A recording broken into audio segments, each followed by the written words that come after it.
Kate Morrison looked at the red warning lights flashing across her control panel. Outside the thick windows of the command center, she could see the purple sky of New Haven filled with dark shapes. The alien ships looked like giant insects floating in the air. They were everywhere. "How many people are left in the outer cities?" she asked her assistant, Ben Carter. Ben checked his computer screen. His hands were shaking. "Maybe 2 million, but the numbers keep dropping." "The aliens are taking people, not just killing them." Kate felt sick. She had been the leader of New Haven Colony for 6 years. She had watched 12 million people build homes and farms on this distant world. Children had been born here. Old people had found peace here. Now everything was falling apart. The aliens called themselves the Vrak. They had come from deep space 3 days ago without any warning. Their ships were made of living material that looked like metal and flesh mixed together. When they landed, creatures poured out that looked like giant insects with too many arms and legs. But the worst part was what they did to people. They did not just kill. They took living humans back to their ships. Kate did not want to think about what happened next. "Send the message again," she told Ben. "Make sure it goes to every star system we know about." Ben pressed buttons on his control panel. "Sending now." "This is the 15th time." Kate picked up the microphone. Her voice had to stay calm even though she was terrified. Millions of people were counting on her. "This is New Haven Colony calling all civilizations in the galaxy. We are under attack by hostile aliens called the Vrak. 12 million human beings are in danger. We have children, families, old people who cannot fight. Please, if anyone hears this message, we need your help. Our defenses will fail in 2 days. Please help us." The message went out at light speed to every corner of the galaxy. Kate sat back in her chair and waited. Someone had to answer. The galaxy was full of advanced civilizations that were thousands of years older than humanity. They had better weapons, faster ships, and more experience with war. Someone would come to help. They had to. Far away on the crystal world of Alteria, the elegant alien leaders received the human message. Their bodies were made of living crystal that changed colors when they felt emotions. Right now they glowed with calm blue light. "The humans are asking for help again," said Counselor Veltar to the other leaders. "This is the 15th message." "They are a young species," replied another counselor. "Every young species must face tests like this. It is how they learn to survive." "Should we send ships to help them?" asked a younger counselor. Veltar's crystal body flickered with dismissive yellow light. "The humans have only been in space for a few hundred years.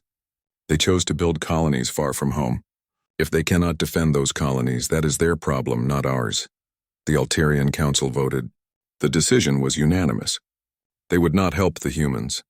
On the war world of Gorvania, General Throck read the human message with his forearms crossed.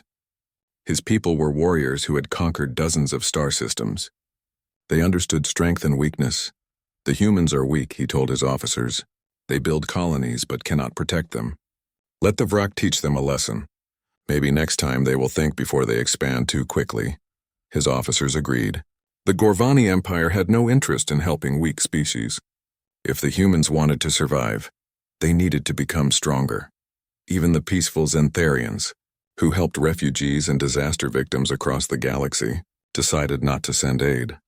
"Our ships are needed for more important missions," explained their leader. "We cannot risk our people for one human colony." One by one, every major civilization in the galaxy received the desperate message from New Haven. One by one, they chose to ignore it. Some thought the humans deserved whatever happened to them. Others simply did not care about a species they saw as primitive and unimportant. But the message did not stop with the major civilizations. It traveled to the edge of known space, to the dark regions where few ships ever went. It reached a small blue planet in a quiet corner of the galaxy. It reached Earth. Admiral Jack Reynolds stood in the war room deep underground at Earth's military headquarters. Around him, generals and admirals from every country on Earth studied the information coming from New Haven. The news was getting worse every hour. "The colony will fall in 36 hours, reported General Lisa Park. "Long range sensors show the Vrak have over 200 ships attacking the planet. How fast can we get ships there?" Reynolds asked. "Our fastest ships need 72 hours, answered Colonel Ryan Hayes. "Even if we left right now, we would arrive too late." Reynolds walked to the window that looked out over the military base. Thousands of soldiers trained in the courtyards below. Earth had been preparing for alien threats for decades, but they had never faced anything like this. "What about the special program?" asked General Park quietly. Reynolds turned around. "You mean the classified soldiers? The ones from the secret project?" "Yes, sir. Project Cerberus. The enhanced soldiers. They might be our only option." Everyone in the room became very quiet. They all knew about Project Cerberus, but nobody liked to talk about it.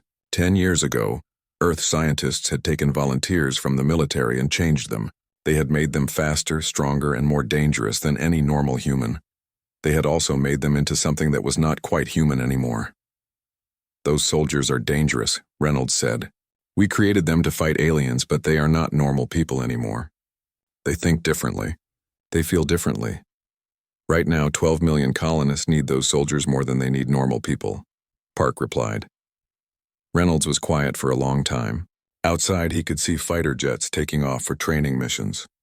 Normal weapons for normal wars, but this was not a normal war.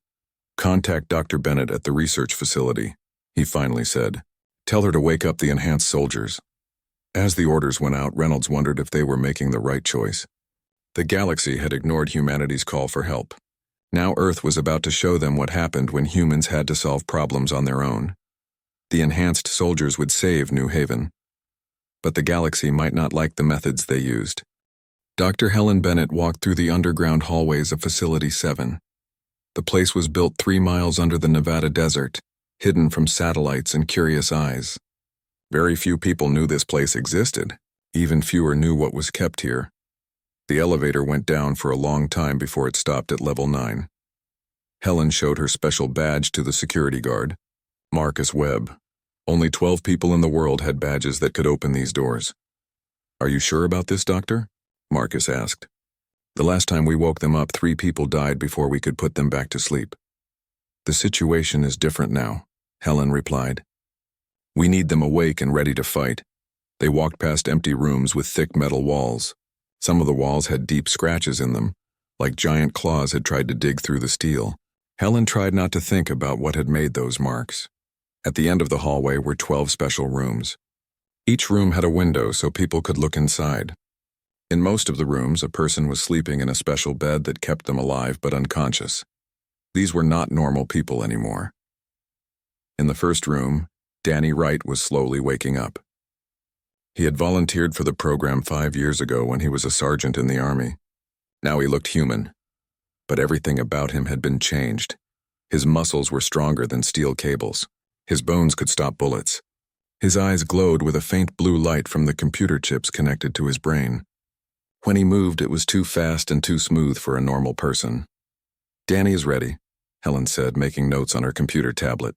"His brain is working well with the artificial intelligence we put inside his head." In the next room, Maria Santos was also waking up. She had been a Special Forces soldier before volunteering for the program. The scientists had changed her in different ways than Danny. She could change the color of her skin to match anything around her. Her body could bend in ways that should have been impossible. She could copy any sound she had ever heard. "Maria's stealth systems are working perfectly," Helen noted. The third room held Tony Lewis. Before the program, he had been an explosives expert. Now his hands could create balls of superhot plasma. His body could survive in outer space without a suit.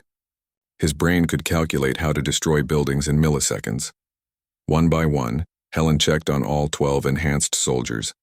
Each one had been changed in different ways, but they all had one thing in common. They had been designed to be perfect killers. The scientists had not just made them stronger and faster. They had changed how their minds worked. Normal humans felt fear, guilt, and mercy. The enhanced soldiers felt none of these things. They could kill without hesitation or regret. "Beginning wake-up procedures," Helen announced over the intercom. Machines hummed to life as the special bed slowly brought the enhanced soldiers back to consciousness. One by one, they opened their glowing eyes and sat up. They moved with perfect coordination, like they were all connected to the same brain. "Mission parameters?" Danny asked. His voice was flat and emotionless. Helen connected her computer to their shared brain network. In seconds, all 12 soldiers knew everything about New Haven, the Vrak attack, and their mission. "Your job is to eliminate all Vrak forces threatening human civilians," she explained. There are no rules about how you do this. You can use any methods you want. Maria smiled, but the expression was terrifying rather than friendly. Finally, a real challenge. The enhanced soldiers filed out of their rooms in perfect formation. They moved to the equipment room where their special weapons were stored. Danny picked up a huge energy cannon that normally needed 3 people to operate. Maria tested the edges of her monomolecular blades, weapons that could cut through anything. Tony checked his quantum explosives, bombs that could crack a planet if used correctly. The other 9 soldiers, Pete Johnson, Carol White, Steve Clark, Linda Brown, Kevin Davis, Nancy Miller, Gary Wilson, Betty Taylor, and Paul Anderson, each took their own specialized weapons. Within 2 hours, they were aboard the UES Banshee, Earth's most advanced stealth ship. The ship used experimental technology that could bend space and time. It would reach New Haven in 36 hours, 12 hours before the colony was supposed to fall. Captain Laura Kim commanded the Banshee. She had volunteered for this mission even though she knew what kind of passengers she was carrying. In the ship's cargo bay, the 12 enhanced soldiers prepared for battle in complete silence. "Captain," reported her sensor officer, "we're approaching the New Haven system, detecting over 200 Vrak bioships surrounding the planet." Through the ship's windows, Kim could see the alien vessels. They looked like giant insects made of metal and flesh. They pulsed with sickly green light as they attacked the human colony below. "Insertion point confirmed," Kim announced over the intercom, "taking you in fast and low. The aliens haven't detected us yet."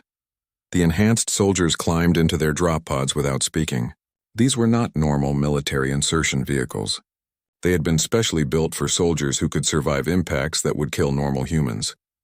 "Remember our purpose," Danny said through their shared mental connection. "We are not here to save people. We are here to kill enemies. If humans survive because of our actions, that is acceptable." The pods launched one after another, streaking through New Haven's atmosphere like falling stars. The Vrak sensors, designed to track living creatures, never detected the incoming projectiles. Danny's pod crashed in the ruins of Harmony City, the colony's largest town. The buildings had been partially dissolved by Vrak bioweapons. Bodies lay in the streets, what was left of them after the aliens had finished harvesting. He climbed out of his pod and immediately counted 17 Vrak worker forms nearby. These looked like giant ants with too many legs, gathering biological material to feed their war machines. Danny raised his energy cannon and fired once. The blast turned 3 aliens into vapor instantly. The others scattered, but they were intelligent creatures. Within seconds, larger warrior forms began emerging from the dissolved buildings. These looked like armored spiders with razor-sharp claws and acid spit. A normal human soldier would have been overwhelmed and killed in moments. Danny Wright was no longer human. He moved through the alien forces like a living weapon. His enhanced reflexes let him dodge their attacks while his cannon carved through their ranks. When one warrior form got close enough for hand-to-hand combat, Danny simply caught its claws and crushed them before breaking its neck. 3 kilometers away, Maria Santos appeared inside a Vrak processing facility. Her camouflage had let her slip past their guards without being seen. Inside the building, she found horrors beyond description. Human colonists hung in organic pods, their bodies being slowly consumed to feed the Vrak war effort. Maria moved through the facility like a shadow of death. Her molecular blades cut through alien guards and their biotechnology with equal ease. Every human she found was too far gone to save. She gave them quick, painless deaths rather than let them suffer. But she recorded everything for evidence that would never be needed. Tony Lewis had landed directly on top of a Vrak command ship. The massive vessel was the size of a city block and protected by hundreds of warrior forms. For any normal attack force, it would have been impossible to assault. Tony walked through their defenses like they did not exist. His plasma charges cut through the ship's hull like paper. When alien warriors tried to stop him, he grabbed them and used his internal plasma generators to burn them from the inside out. Within an hour, the command ship was a burning wreck falling from the sky.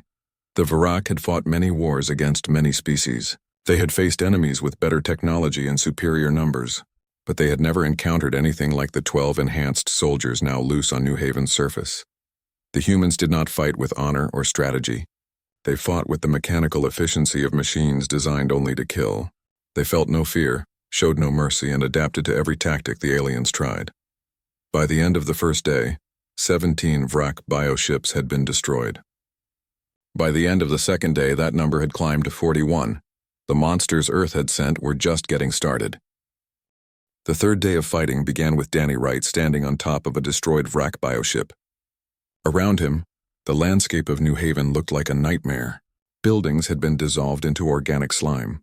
The purple grass was turning black where alien chemicals had spilled, but the wrack were dying faster than they could destroy the planet.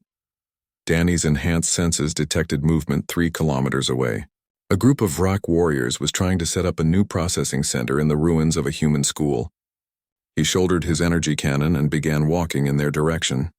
The Vrak had learned to fear the humans in the past 2 days. When they saw Danny approaching, they did not charge forward like brave warriors.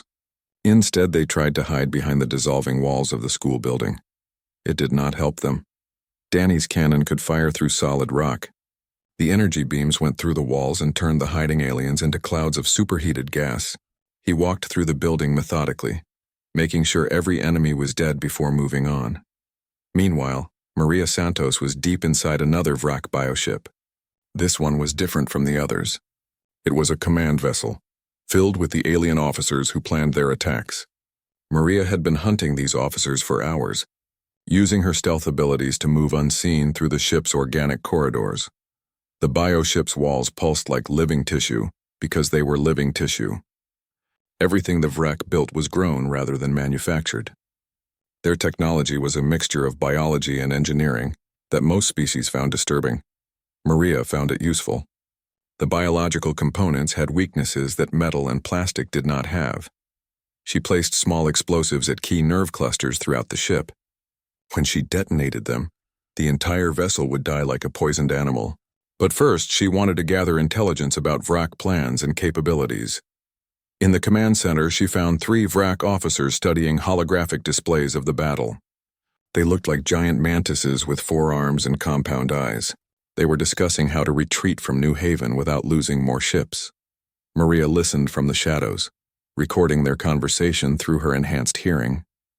When she had learned everything useful, she stepped out of hiding and killed all 3 officers with quick strikes from her molecular blades. The bioship began to convulse as her explosives damaged its nervous system. Maria made her way to an escape pod as the massive vessel started falling toward the planet's surface. Tony Lewis was having the most fun he had experienced since waking up from stasis. He had spent the morning systematically destroying every Vrak bioship in orbit around New Haven. His quantum explosives could create tiny black holes that sucked entire vessels into nothingness. The aliens were trying to evacuate their remaining forces from the planet's surface. Their bioships were lifting off as quickly as possible, hoping to escape before the enhanced soldiers could reach them. Tony would not let them leave. He stood on a high mountain overlooking the main spaceport where dozens of bioships were trying to launch.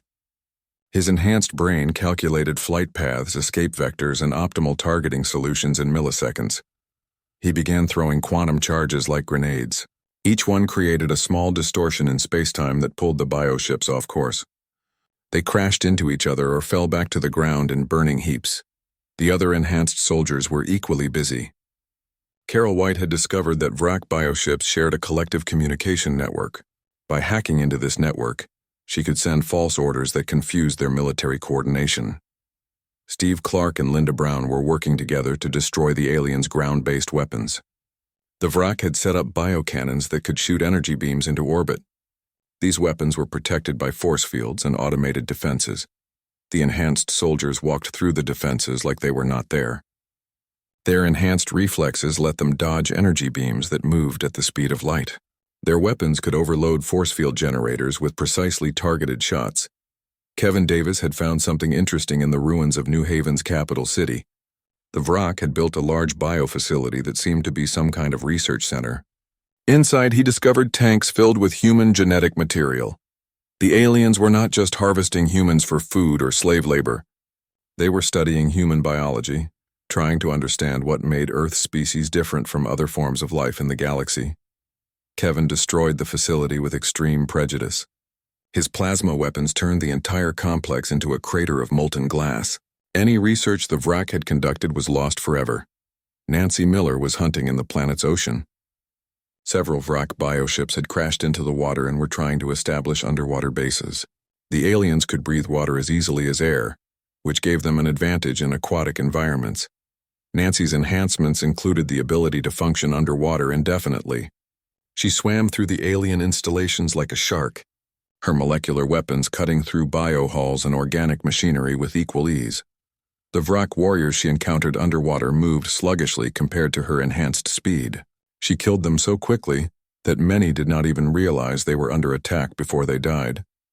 Gary Wilson and Betty Taylor were working as a team to eliminate wrack air support. The aliens had flying creatures that served as living fighter aircraft. These biofighters were fast and maneuverable, but they had never faced enemies like the enhanced soldiers. Gary's weapons could fire miniature missiles that chased their targets through complex aerial maneuvers. Betty's equipment included electromagnetic pulse generators that could disable the biofighters' nervous systems from a distance. Within hours, the skies above New Haven were clear of enemy aircraft. Paul Anderson had discovered the aliens' main communication hub, a massive biostructure that coordinated all wrack forces in the star system. The structure was defended by hundreds of warrior forms and protected by multiple layers of biological armor. Paul did not try to fight through the defenses. Instead, he used his enhanced intelligence to find a different solution. The biostructure needed constant nutrients to survive, which it received through underground root systems. Paul poisoned the root systems with chemical weapons that attacked the structure's biological components. Within an hour, the entire communication hub was dead, cutting off coordination between wrack forces throughout the system. By the end of the third day, the wrack invasion force was in complete disarray. They had lost over half their bioships and most of their command structure. The surviving aliens were sending desperate messages to their home territory, begging for reinforcement. The enhanced soldiers intercepted and decoded these messages.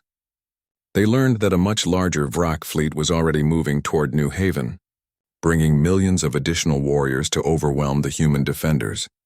Danny Wright shared this information with his fellow enhanced soldiers through their mental network. They discussed the situation with the cold efficiency of military computers, fleet strength estimated at 200 additional bioships, reported Maria Santos. Arrival, time calculated at 63 hours, added Tony. Lewis, assessment of threat level, asked Danny. Minimal, replied all 11 other soldiers simultaneously. The enhanced soldiers had learned much about wrack technology and tactics during their 3 days of combat. They understood the aliens' weaknesses and had developed countermeasures for their weapons. More importantly, they had tasted victory against overwhelming odds. The wrack were no longer unknown enemies. They were simply targets to be eliminated. As night fell over New Haven, the 12 enhanced soldiers gathered at the ruins of the colonial capital. Around them, the evidence of their success was everywhere. Burning bioships lit the sky. Alien corpses filled the streets. The wrack invasion force was dying, but the soldiers were not satisfied with mere victory. They had awakened something during the battle, a hunger that normal humans did not possess. They wanted to hunt. They wanted to kill. They wanted to show the galaxy what happened when humans were pushed too far. The reinforcement fleet approaching New Haven would find enemies ready and waiting for them. The enhanced soldiers had 3 days to prepare for the largest battle of their artificial lives. They intended to make it the last battle the wrack ever fought. High Counselor Veltar of the Ulterian Confederacy stood before a massive display screen showing sensor readings from the New Haven system. The crystalline being's body flickered with confused colors as he tried to understand what he was seeing. "Explain this data again," he demanded from his science officer. "Counselor, our deep space sensors are detecting massive energy signatures from the human colony. The wrack bioships are being destroyed at an impossible rate. In the past 4 days, they have lost over 60% of their invasion force." Veltar's crystal form shifted to alarmed orange. "That cannot be correct. The humans are a primitive species. They have no weapons capable of such destruction." "The sensor readings do not lie, Counselor. Something in the New Haven system is systematically eliminating the wrack fleet." Similar conversations were happening across the galaxy. In the war rooms of the Gorvani Empire, General Throck studied tactical displays with growing unease. His military computers had run thousands of simulations of the New Haven battle. In every projection, the human colony should have fallen within 2 days. "General," reported his aide, "our intelligence networks are picking up fragments of VRAC communications. They are requesting immediate reinforcement and describing their enemies as impossible-to-kill creatures that fight like demons." Throck's forearms gestured in disbelief. "The VRAC do not fear anything. They are the most efficient killers in the galaxy. What could make them desperate enough to beg for help?" Even the peaceful Xantharians were watching the situation with growing concern. Their philosophy of non-violence had kept them out of galactic conflicts for centuries, but what was happening at New Haven defied their understanding of warfare. "The energy signatures suggest weapons that manipulate matter at the atomic level," reported their chief scientist. "Such technology should be beyond human capabilities." On their hidden observation platforms, the ancient observers began to take notice. These beings had watched the rise and fall of countless civilizations over millions of years. Very little surprised them anymore. Master Observer Kethral studied the data from New Haven with something approaching amazement. "The humans have deployed weapons we have not seen since the collapse of the predecessor empire. How did such a young species develop such capabilities?" In the New Haven system, the enhanced soldiers continued their methodical destruction of VRAC forces.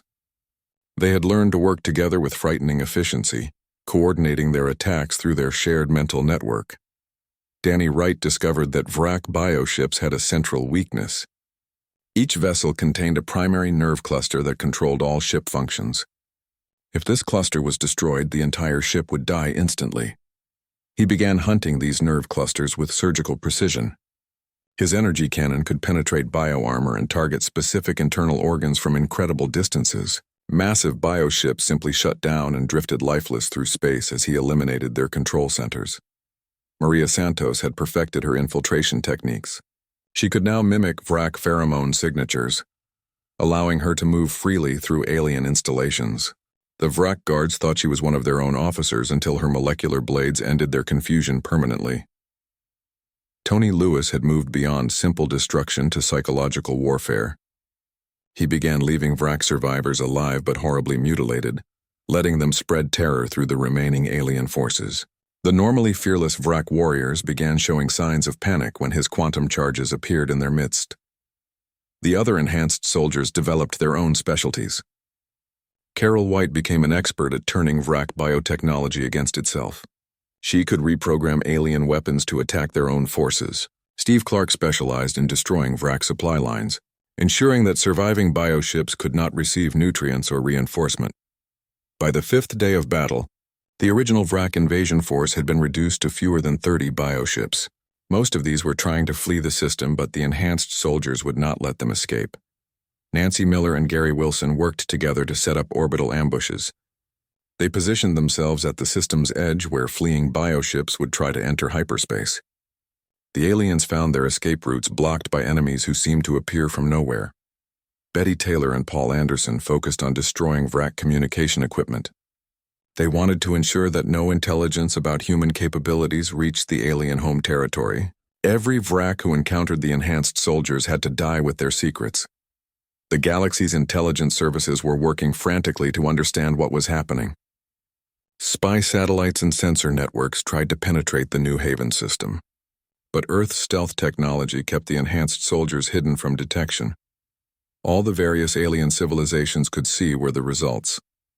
Bioships that had survived thousands of battles were being destroyed by unknown weapons. The VRAC, who had terrorized entire sectors of space, were being hunted to extinction by invisible enemies. "We must contact Earth immediately," declared Councillor Veltar during an emergency session of the Alterian Council. "If the humans have developed such advanced weapons, we need to establish diplomatic relations before they turn those weapons against us." General Throck was having similar thoughts in the Gorvani war rooms. "Send our fastest diplomatic ship to Earth. Offer them a military alliance and full membership in the Empire. We cannot afford to have such powerful enemies." The Xantharians voted to send humanitarian aid to Earth, hoping to establish friendly relations through charity. The observers began dusting off ancient protocols for dealing with unexpectedly advanced species. Across the galaxy, every major civilization was suddenly very interested in talking to humanity. The species they had dismissed as primitive and weak was revealing capabilities that rivaled the most advanced races in known space. But they were too late. On the sixth day, long-range sensors detected a massive wrack, reinforcement fleet approaching New Haven. Over 200 bioships carrying millions of alien warriors were coming to crush the human colony once and for all. The galaxy's leaders watched the approaching fleet with mixed emotions. Some hoped the reinforcements would overwhelm whatever weapons the humans had deployed. Others feared that an even larger battle would reveal more human capabilities. In the New Haven system, the enhanced soldiers detected the incoming fleet and made their final preparations. They had spent 6 days learning everything about VRAC technology and tactics. Now they would use that knowledge to deliver a demonstration that would reshape galactic politics forever. Fleet composition analyzed, reported Maria Santos through their shared network. 217 bioships, estimated crew of 3 million VRAC warriors. Acceptable odds, replied Tony Lewis, checking his quantum charges. The enhanced soldiers had moved beyond their original mission of defending New Haven. They were no longer fighting to save human colonists. They were fighting to send a message to every species in the galaxy. Danny Wright stood atop the ruins of New Haven's Capitol building, now converted into a fortress of mixed human and alien technology. Around him, his fellow enhanced soldiers took positions that commanded perfect fields of fire across all possible landing zones. Remember, he broadcast to his team, we are not just destroying enemies. We are showing the galaxy what happens when humans are forced to solve problems alone. The VRAC reinforcement fleet moved into attack position, preparing to bombard the planet's surface and eliminate whatever had destroyed their advance forces. They had brought enough firepower to glass an entire world. They had no idea what was waiting for them. Carol White triggered the first wave of surface-to-orbit missiles. These weapons had been built from salvaged VRAC biotechnology and enhanced with human engineering. They moved at a significant fraction of light speed, giving the bioships no time to deploy defensive measures. 8 command vessels died in the opening salvo. What followed was not a battle, but a systematic execution. The enhanced soldiers had prepared for 6 days to fight this exact enemy, with these exact numbers. Every shot was calculated for maximum effect. Every maneuver was designed to cause maximum damage and terror. The galaxy watched through their sensor networks as the largest VRAC fleet ever assembled was torn apart by invisible enemies. Bioships that had conquered dozens of worlds simply ceased to exist when struck by human weapons. When the battle ended 18 hours later, the New Haven system was littered with the debris of over 400 VRAC bioships. Of the estimated 5 million alien warriors who had participated in the invasion, fewer than a dozen survivors limped back toward VRAC space. But the most shocking development came when sensors detected 12 small craft launching from New Haven's surface. The enhanced soldiers were leaving their defensive positions. They were heading directly toward the heart of VRAC territory. The galaxy realized with growing horror that the humans had not just defended their colony. They had decided to eliminate the VRAC as a threat to anyone, anywhere, forever. The age of underestimating humanity was over. The 12 small ships carrying the enhanced soldiers traveled through space like arrows shot from an invisible bow. They moved through the territories of 17 different alien civilizations, and every sensor station that detected them recorded their passage with growing fear. The ships were no longer hiding. They wanted every species in the galaxy to see them coming. On Earth, Admiral Reynolds stood before an emergency meeting of world leaders. Presidents, prime ministers, and military commanders from every nation on the planet had gathered to discuss what their enhanced soldiers were doing. "Admiral," said President Martinez, "our intelligence reports suggest that your soldiers are heading toward the VRAC home system." "What are their orders?" Reynolds looked tired. He had not slept since the New Haven crisis began 2 weeks ago. "They do not have orders anymore, Madam President. The enhanced soldiers are now operating independently." Prime Minister Chen leaned forward in her chair. "You mean they are acting without any oversight from Earth?" "That is correct. The Cerberus project included programming that allows the soldiers to make their own decisions once their primary mission is complete. They saved New Haven. Now they are choosing their next objective." The room erupted in angry voices. Director Okafor of the African Union shouted over the noise, You are telling us that 12 super soldiers with no supervision are heading toward what could be the most dangerous system in known space? Yes, Reynolds replied calmly. And based on what we have seen them accomplish, I believe the Vrak are about to learn why Earth has never needed to beg other species for help. In the darkness between stars, the enhanced soldier ships flew in perfect formation. They had spent 3 weeks analyzing every piece of information they had gathered about Vrak society, technology, and military capabilities. Vrak Prime is defended by 4 orbital battle stations, reported Linda Brown through their shared mental network. Each station is approximately the size of a small moon and houses 50 million warrior forms. The planet itself maintains a standing army of 2 billion.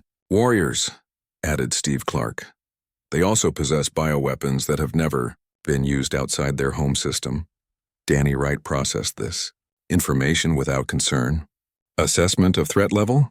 Moderate, replied Maria Santos. Their biotechnology is advanced but predictable. Their military doctrine relies on overwhelming numbers rather than tactical innovation. Acceptable parameters for engagement, concluded Tony Lewis. The enhanced soldiers had become something beyond human understanding during their weeks of combat. They thought and planned like a collective intelligence, sharing information and insights in real time through their neural networks. They were not going to attack Vrak Prime. They were going to exterminate every living thing on the planet. The Vrak had detected the approaching ships 3 days before they reached the home system. Grand Marshal Keth Vrax, Supreme Commander of all Vrak military forces, studied the tactical displays with confusion and contempt. 12 small vessels? He chittered to his subordinates. The humans send 12 tiny ships against the fortress world of our entire species? Grand Marshal, reported his intelligence officer.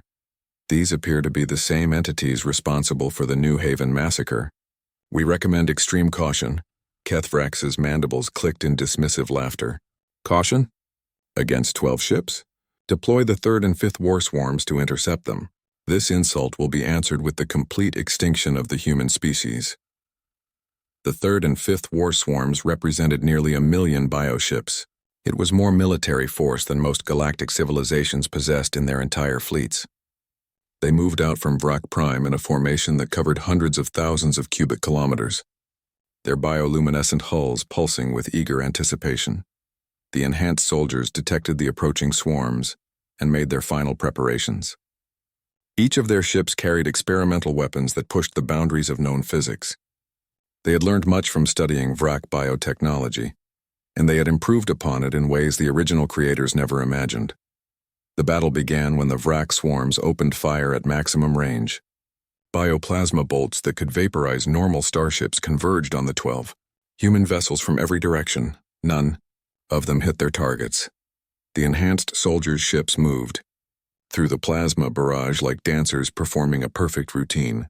Their enhanced reflexes, channeled through their ship's control systems, allowed them to calculate and avoid every incoming shot with mathematical precision. When they reached optimal range, they began to return fire. Carol White's ship released a cloud of what looked like metallic dust. The Vrak commanders dismissed it as primitive chaff until the dust began moving with purpose. Each particle was a microscopic robot programmed to seek out and disable biological components. Within minutes, thousands of bioships found their nervous systems shutting down as the nanobots systematically dismantled their control structures. Kevin Davis used a different approach. His ship's weapons created artificial gravity wells that pulled clusters of bioships into crushing collisions with each other. Organic hulls that could survive asteroid impacts crumpled like paper when subjected to forces that warped space itself. Nancy Miller's weapons were more direct. Her ship fired compressed quantum vacuum, essentially shooting holes in reality. Bioships simply ceased to exist when struck by her volleys. Their matter converted directly to energy. The other enhanced soldiers each deployed their own specialized weapons, but all worked toward the same goal: the complete annihilation of everything in their path. The Vrak war swarms, despite their overwhelming numerical advantage, found themselves being systematically eliminated. The human ships were too fast, too unpredictable, and too lethal to engage with conventional tactics.